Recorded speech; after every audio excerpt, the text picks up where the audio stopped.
Bathroom থাকে, kitchen room থাকে, dining room থাকে, থাকেনি?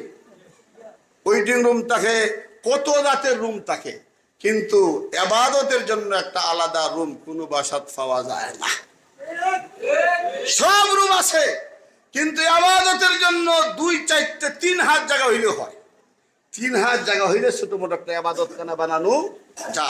এখানে আমি মাঝে মধ্যে যায় নামাজটা বিছাইয়া 2-4 রাকাত নামাজ পড়ি, আল্লাহর কাছে দোয়া করব, তওবা ইস্তিগফার করব, আল্লাহর কাছে মাফি চাইব। কেউ যাতে বুঝে না, আমার বিবিও বুঝবে না, আমার বাচ্চাও বুঝবে না, আমার ছেলে মেয়ে বুঝবেন না, কেউ যাতে ডিস্টার্ব না হয়, একটা রুম আমি বানাবো। আস্তে করে ঘুম থেকে উঠিয়া মেসওয়াক করিয়া ওযু করিয়া 2 রাকাত নামাজ পড়িয়া আল্লাহর দরবারে কাকতি মিনতি শুরু করে দিব।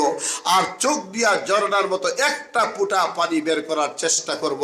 নবীজি বলেছেন, আল্লাহর ভয়ে জাহান্নামের ভয়ে যদি কোনো মানুষ 1 ফোঁটা পানি বাহির করতে পারে, মাত্র একটা ফোঁটা পানি বাহির করতে পারে আল্লাহর ভয়ে, জাহান্নামের ভয়ে, ওই মানুষের জন্য আল্লাহ জাহান্নামের আগুনকে হারাম করে দেন। মা যখন, বাবা যখন সন্তানের জন্য দোয়া করে, মা বিশ্রী, কালো, অশিক্ষিত, বেনমাজি, বেশ্যা মা যদি হয়, বেশ্যা মহিলা যদি সন্তানের জন্য দোয়া করে, আল্লাহর কসম তার দোয়া কবুল হয় না। আর মা যদি নেককার হয়, তাহলে তোর কথাও নাই। এই জন্য মা বাবার কাছ থেকে আমরা দোয়া নিব তো ইনশাআল্লাহ, দোয়া নিব তো ইনশাআল্লাহ। মজলুম যখন জালিমের বিরুদ্ধে দোয়া করে, তখন আরশে আজিমের মধ্যে কোনো পর্দা থাকে না। সুবহানাল্লাহ।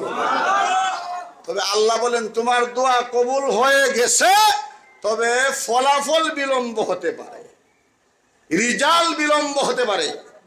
যখন এদেশের উপর জুলুম আর অত্যাচার হয়েছে, মজলুমেরা দোয়া করেছে 16 বছর, কবুল হয়েছে 16 বছর পরে। কথা ঠিক কিনা?